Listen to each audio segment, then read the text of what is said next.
ఒక ప్రవక్త నీకు కావాలి, ఒక ప్రవక్తిని నీకు కావాలి.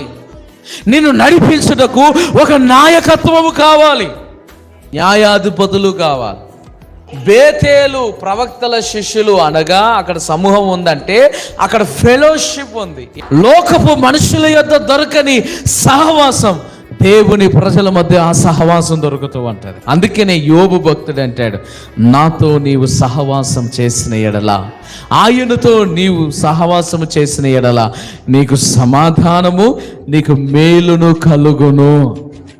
నీవు దేవునితో సహవాసం చేస్తే, పరిశుద్ధులతో సహవాసం చేస్తే, ప్రవక్తలతో సహవాసం చేస్తే, ప్రవక్తల శిష్యులతో సహవాసము చేస్తే నీకు సమాధానము దొరుకుతుంది.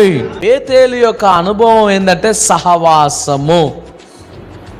ప్రవక్తల శిష్యుల సమూహము ఉంది, ప్రవక్తలు ఉన్నారు, నాయకత్వం ఉంది.